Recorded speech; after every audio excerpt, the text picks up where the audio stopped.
on that point, what jobs do you think will be impacted by AI? I've heard you talk about logistics and transport. I think London have just announced that Waymo and Tesla's full self-driving technology are on the way. They've greenlighted Waymo, for example. I'd hate to be a truck driver. To me, a long-haul truck driver is the first place. Trucks can drive between 10 p.m. and 4 a.m. when there's no traffic on the road. I don't think it's a very good job. What's interesting about, or one of the things that's interesting about truck drivers, is the biggest employer of non-high school grads in America, of non-high school graduate males. It's the biggest employer. Really? It's actually one of the 2 or 3, I think, biggest jobs by number of people in the United States. I would think within 10 years, we're going to have very few long-haul truckers. Obviously, customer service, it feels like that will likely go away. Yeah. But where I see job destruction in my world is that I used to, anytime I got an agreement from anybody, an advertiser for a contract, an employment agreement, whatever it is, I'd send it to my lawyer and say, can you review this? And because the bills, there's latency in the bills, it probably costs somewhere between $400 and $2,000 to review every contract, right? Because I'm a narcissist and I think I signal by having a name brand law firm. And so they hire some kid at 120 or 80 to 120 bucks an hour and they charge me $400 to $500, right? Now I say to the person in charge of that project, and they say, well, I'm sending their contract review to our lawyer. I'm like, no. Put the agreement, describe what we're looking for, ask Claude or ChatGPT to pretend it's a $1,200 lawyer, an hour lawyer, employment lawyer or contract lawyer, and ask them to review this document, redline it, and do the same thing at another LLM.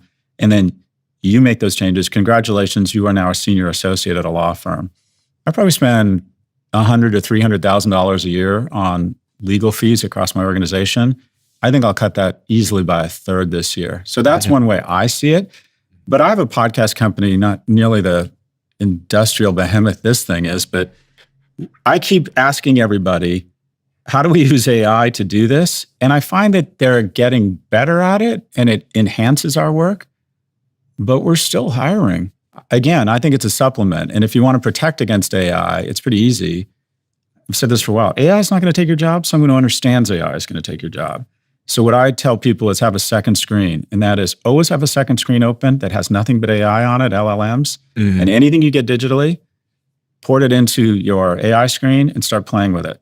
Do you know that quote's so interesting? Because I've heard that quote a lot, that AI won't take your job. Someone that understands AI will take your job. Right. And as you said it then, I thought, I was thinking about different roles in my team and my open roles that we haven't hired for. And I thought, someone with AI will take your job, but they won't just take one job. They'll take 5 of those jobs. And so if you think about an analyst, right? We've got Molly downstairs, analyst for my investment fund. We were well intent on hiring maybe 5 analysts for my second fund. We only need Molly now because Molly's got 2 agents that she works with and two Mac Minis. And she's got a setup that screens the inbound interest and also goes proactively into the market looking for new opportunities and pulls them back into her, runs them through a framework, scores them, prepares them for the IC. So Molly, enabled by AI, she's probably taken out 5 jobs. And this is, I think, even with the law example, that lawyer that's using these models probably doesn't need to have 5 junior lawyers now if they're really, really competent with AI. And if you think about an executive assistant, so with executive assistants, we might, for our executives, would have hired probably 10 EAs in total. Now you really need one that is powered by AI to do all of travel, one that does all of the scheduling, and then one that meets people at the door. So you need 3 versus potentially 10. And this is kind of what I'm broadly seeing in most roles, but not all of them. There are still some roles, when I looked at the org chart, where I go, this sales. A lot of the sales we do from a media perspective are take someone for lunch, wine and dine, call them, relationships, pitch the deck. Those kinds of things seem to be completely untouched. But let's continue down that path. You no longer need 5 Mollies, you need 1. Yeah. That creates additional EBITDA and margin, creates a more profitable Diary of a CEO empire, means you can raise more money, and then you go buy more podcasts or invest in them who hire more people. True. So, and it creates a faster cycle of money and new ideas. And when we were walking in here, you're talking about acquiring podcasting, and you're getting into CPG, and you're getting into different forms of media, and you're driving growth and innovation. Will some people be on the wrong end of it? My mom was a secretary. She started as a typist. Typist went away. She oversaw the secretarial, the typist pool at a law school downtown, and I worked in the mailroom in high school. But my mom realized that the hard part of her job was interacting with a senior level executive, and she became an executive assistant. And she never made a lot of money, but she made good money, realizing that typing was the easy part of her job. The hard part was managing some dude's life, right? Mm-hmm. So accounting should go away. But what you're seeing is there's actually more accountants this year than there was last year, because accountants, the smart ones, are moving into wealth management and tax optimization, which keeps getting more and more complicated. So yeah, do you have an onus to update your skills, to understand new skills? I remember when I first moved to New York and they hired an assistant for me, and she came in and said, "Oh, I don't use computers." And I'm like, "Well, you can't work here." So it's like, to say you're not going to learn AI, or at least the basics on how to use it, it's like being in 1998 and saying, "Well, I don't use PCs." Mm-hmm. So you got to update your skills. The cycle time's decreasing. A lot of people find themselves on the wrong side of the trade. I have to force myself to use AI. The part of your brain around understanding new technologies begins to die, right? I can no longer perceive a calendar. I can't tell you what I have next for some reason. I used to be able to do I could do a Scotsman accent, Stephen, like no one's business a few years ago. That part of my brain has died. And when I try to do an accent, it sounds like a dead language that twins speak to each other, and it offends everybody. There's parts of your brain that die. And the part where you can understand new technologies, or at least have the will to learn them, starts to go away as you get older. I have to force myself to play with these new technologies. Everyone who wants to make more money or wants to hold on to their job should have the same onus to learn these new skills.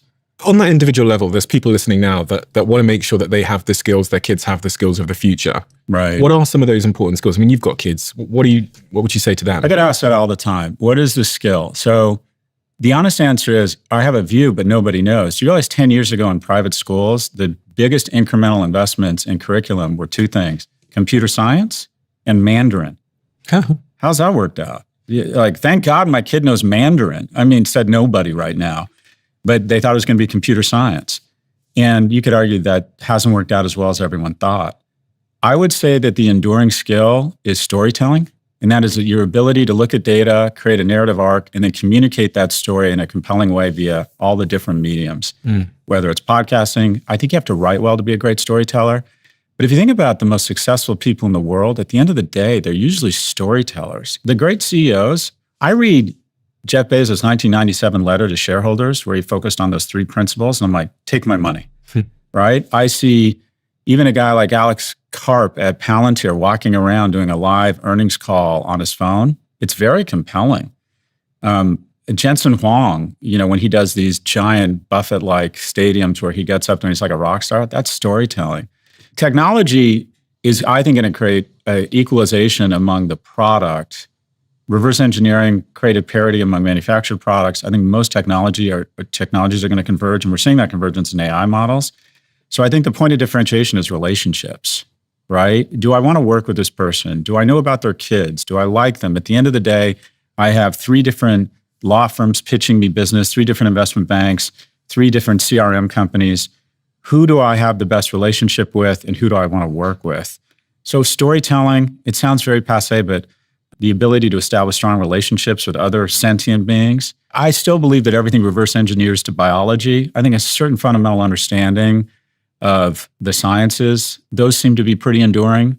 My oldest said he wanted to be a marine biologist. I'm like, who are you kidding? You get seasick. I mean, at 18, you want them to be smart, good people, aggressive, support them becoming their own person, which I've had trouble with. I want them to be mini me's.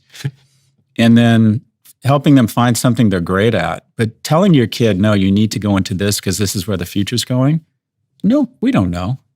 We know the basics. I would want my kid to be able to write well, to be able to look someone in the eye, to be competitive. I encourage them to play sports, to do chores, which they do none of. But other than that, I don't know. What do you think are going to be the skills of the future? I think it's really difficult to know. I think what you said about relationships is really important. You said storytelling, and I think storytelling is a proxy of sales and persuasion, and whether that's persuading an investor to believe in you, or people to come and work for you, or customers to come and buy your thing. So I think storytelling in sales is going to be an enduring skill. The skill that is the biggest threat that young people are losing, especially young men, and this is a skill, and it's hugely underrated, is the ability to endure rejection. Mm-hmm. And because of AI and because of these frictionless relationships that people are engaging in online, I think a lot of young people, especially young men, are losing the perseverance endurance, willingness to hear no, whether it's expressing friendship, whether it's applying for a job you're not qualified for, whether it's approaching someone and expressing romantic interest. I think a lot of young people, especially young men, I think they can have a frictionless relationship online and they're losing a sense of resilience and aggressiveness. So I think that skill, when I mentor young men, the first skill I try to reincorporate back into their life is what I call no. And that is, I need you to go out. I need you to go put yourself in the agency of strangers, whether it's a church group, a sports league, a writing class, and I want you to make an overture, an expression of friendship. Hey, do you want to grab the Arsenal game or come over to my house and watch it? And then most of these kids, when you ask them what they usually want two things, the men I mentor. They want to move out of their parents' house and they want a girlfriend. And so once we do the friend approach, then I say, okay, find someone you may be potentially interested in, ask them out for coffee. And this is the goal. The goal is no. Because what's going to happen is you might get a no, probably going to get a no. And then I'm going to call you the next day and I'm going to say, are you okay? And the answer is going to be yes. Is he or she okay? The person who said no. Yeah, they're fine. Because, and I'm boasting now, the secret to my success is rejection. I ran for sophomore, junior, and senior class president in my high school. I lost all 3 times. And based on my track record, I decided to run for student body president, where I went on to, get this, lose. It never bothered me. I mean, I mourned and I moved on. Every entrepreneur, how many no's have you gotten? Oh, fucking hell. Yeah, more so than anybody. I mean, so any person you look at and think that person has made more money than I would have thought, or any person who's hanging out with someone much higher character and hotter than them has one thing in common. They either have very rich parents, or more likely, they're comfortable with no. So, and unfortunately, I think young people, especially young men, are becoming less and less resilient to no.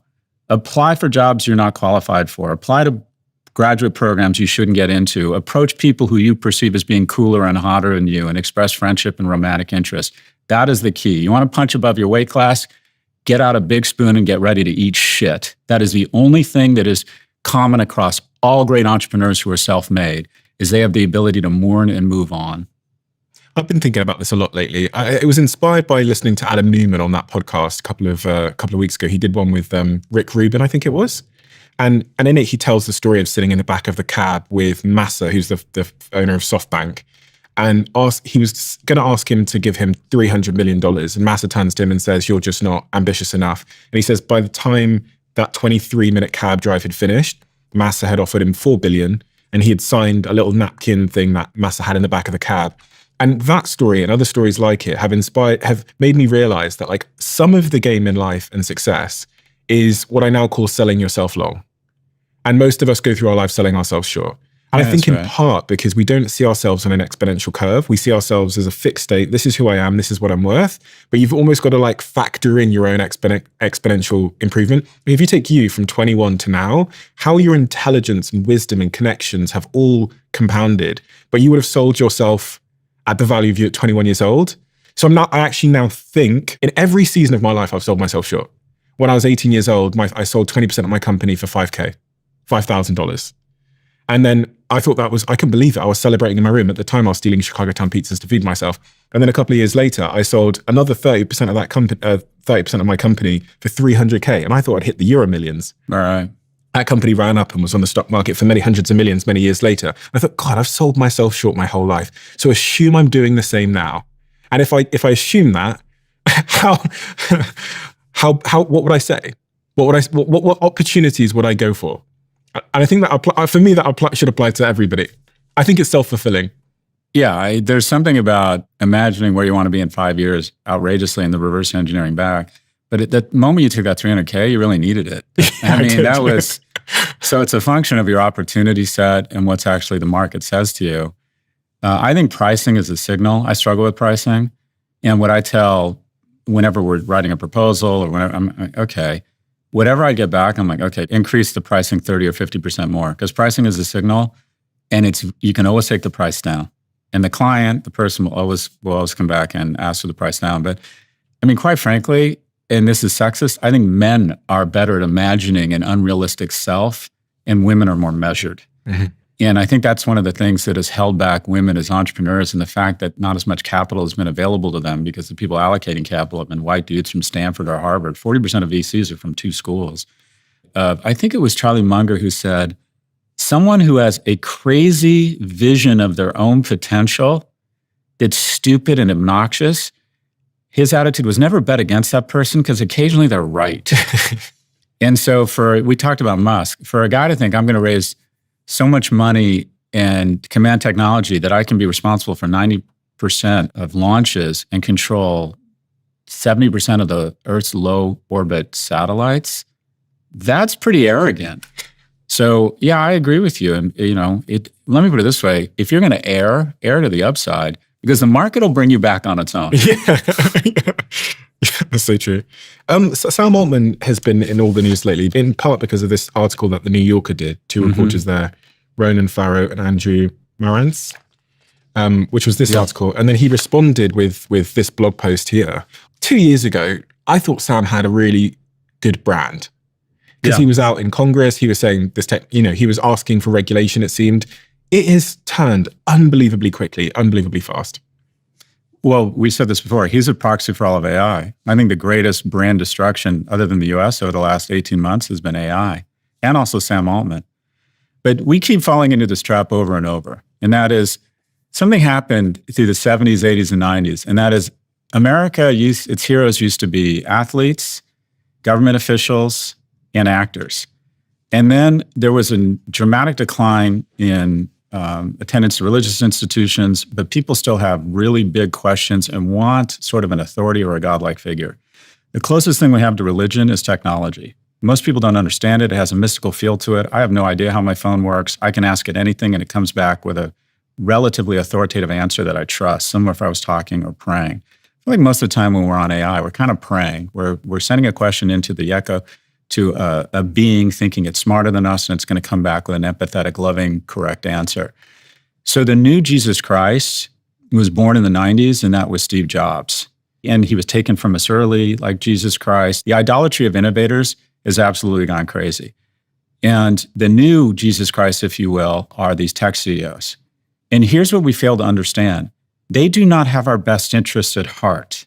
They are not concerned with our emotional well-being. They are not going to comfort us when we're older. They are there, and they play a key component in capitalism, to do anything that is required to get their earnings up 1 cent per share every day.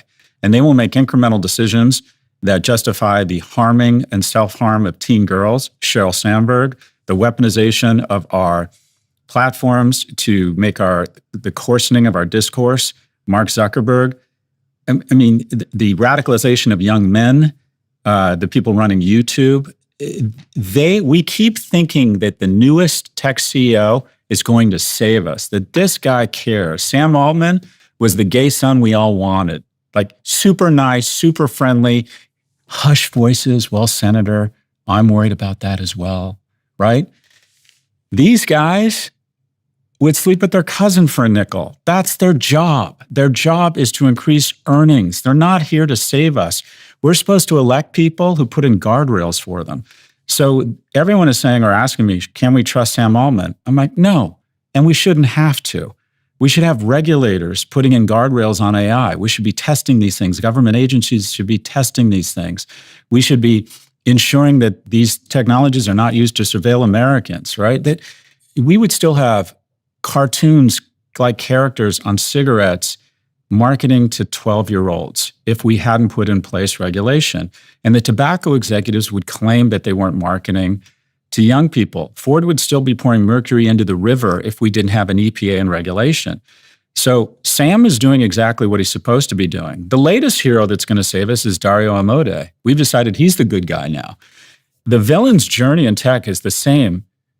Some compelling person we think is a wonderful guy, and it's almost always a guy, occasionally a woman, we need to do better, gender balance. That was Sheryl Sandberg in the workplace. And then we find out that they are doing their job, and that is doing anything they can legally to increase shareholder value, regardless of whether it prevents a tragedy of the commons or not. And then we get angry at them.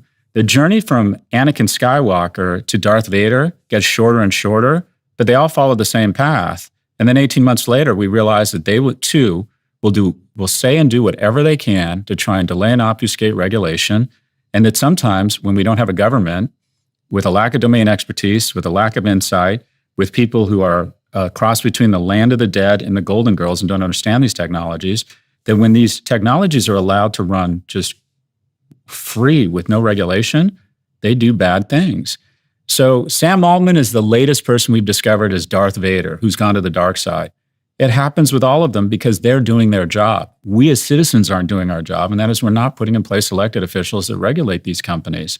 So yeah, can we trust Sam Altman? No, but we shouldn't need to trust him. We should be able to trust that we have smart elected officials that will regulate these companies. Did you see this article he wrote in response to having a Molotov cocktail thrown at his house? I read this article without reading it. So there's been death threats on his life. And let me be clear, there's absolutely no justification whatsoever for this. And it needs to be, I don't even like it when people yell at J.D. Vance when he's skiing with his family. We don't want to be that nation, or we don't, in the West, we have a certain, if you're operating with the confines of the law, which Sam is, he deserves to live in peace. It is sad. Do you realize in the US now, there's more people working in private security than there are cops? Really?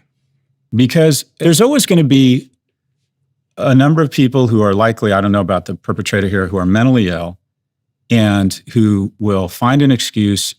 Essentially, the makeup usually of these perpetrators or these criminal actors is they're usually young men looking to restore their social capital through what they perceive as a historic act of violence against a famous person. This has gone on for a long time. He's now famous. I don't think it's fair. I've seen some people try to equate AI's dangers as if these acts of violence are somehow justified. They're not. Yeah. There's no justification for a healthcare executive being executed in the streets. There's no justification for violence against Sam or attempted violence against Sam and his family. I think it's young men with a lack of opportunity, mental illness, and unfortunately access to firearms everywhere. But it's always happened. I don't make the connection that somehow it's more justified. I think famous people, 1 in 3 presidents has been shot at. Crazy, isn't it? So the more famous you get, quite frankly, the more personal risk there is, because someone is going to decide that taking you out for whatever reason is going to restore their social capital. Actually, if you look at assassination attempts and violence, it's actually gone down. But these stories are cinematic and very interesting, and they get a lot of attention. But I think it's a shame we live in a society where, especially in the West, where they have to endure that kind of risk. One of the really most lovely moments I've seen, I don't know if it was the Danish or the Norwegian prime minister who stepped down, they applauded, and he got on a bike and rode home. And I thought, you can't do that in the US. You know, Obama's kids still have Secret Service protection. So there's definitely something, I quite frankly blame it on big tech that tries to convince people that this person is their enemy and this person is evil. Sam's not evil. I don't know him personally. I sat next to him at this party I went to, but he's doing his job. Quite frankly, we're not doing ours. Do you think he's a nihilist? I don't really know the definition of the word nihilist, but I guess it's someone who believes that life is essentially meaningless. I think there's a nihilist vein running through big tech where a lot of them have go bags. They have a plan for if shit gets real, if there's a zombie apocalypse or there's a revolution or there's a massive pandemic, they have definitive plans and they've spent tens of millions of dollars. They meet their pilots at Oakland Airport. They get on their Gulfstream 650. They fly to New Zealand, to Auckland, and they have a bunker built out. Is this true? Oh, there's a lot of them. Really? There's a lot of go plans amongst the wealthy. And sometimes it's not as dramatic. Sometimes it's just a home nuclear attack, cyber attack, revolution. But I would say amongst billionaires, I would bet conservatively 1 in 3 have some sort of go plan. And that's nihilist. And also, to a certain extent, I think wanting to be an interplanetary species is a little bit nihilist. Also, if they're saying that in the future, people aren't going to have jobs and there's robotics and there's this AGI, this super intelligence, which is going to be smarter than everybody. And even if there was a 1% chance that these doomer predictions around AI could come true, I would stop. A 1% chance of humanity sort of self-imploding or destroying itself. Wouldn't a rational person stop? Well, okay, you're Oppenheimer. It's going to take 3 million American deaths to invade Japan. Japan will not surrender. And you're in charge of splitting the atom. There was much more than a 1% chance that our ability to split the atom and then show we would use it against a civilian population would result in the end of the world. Should he have stopped development of it? So a lot of scientists, nuclear scientists, killed themselves. They committed suicide because they were convinced once we'd split the atom and use it against civilians, it was the end of the world. It was just a matter of time before we were all using nuclear devices. So I don't I think you keep moving forward. And nihilism, where nihilism impacts these people, let me go back to the go bag. I talked to one of these people. He outlined his plan for me, right? He's a billionaire. Yeah, outlined his plan B, if things get really ugly, right? And my view was, okay, boss, let's play this out. Something happens. There's an event. It's too dangerous to stay here. You meet your pilots at the airport. I mean, shit really gets real. People scaring for food. People become feral. I'm like, you don't think your pilots are going to kill you and fuck your wife? Like, what do you think's going to happen? You don't think the people in New Zealand are going to be like, let's go take the rich guy's shit? Like, it strikes me that these are such misallocated efforts and capital that if you're really focused on your own future, whether you're wealthy or not wealthy, that your resources and your talent should be allocated towards trying to make this place a little bit more habitable. Not trying to colonize Mars, not having a go bag. And this is part of the problem with the 0.1%. There are 900 billionaires in the United States. And I would imagine 300 of them give money. They're responsible for 20% of all political donations. And that 20% number is misleading because they can be more strategic. So unions are big givers, but they just give money to whoever's pro-union. So it's not that strategic.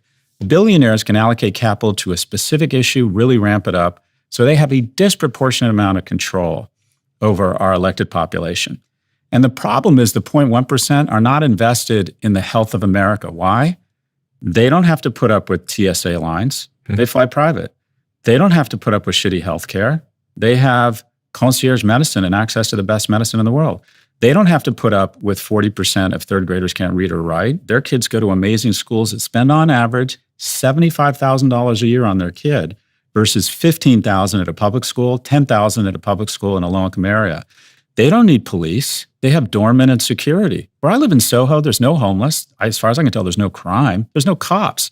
There's cameras everywhere and doormen everywhere. My point is they are no longer invested in the well-being of America.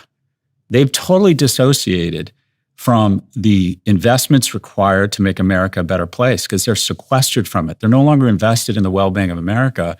And what I find strange about this nihilism is that these individuals think that they are no longer as invested in the well-being or the safety of the world. I think that's very unhealthy.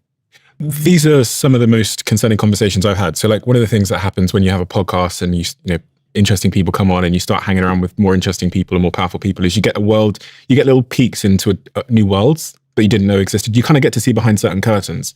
And I remember having a particular conversation in London at a kitchen table where someone was describing one of these AI CEOs to me and basically making the case that they believe there's a roughly 10% chance, I think they said 7, if I'm not misunderstanding, % chance that it will result in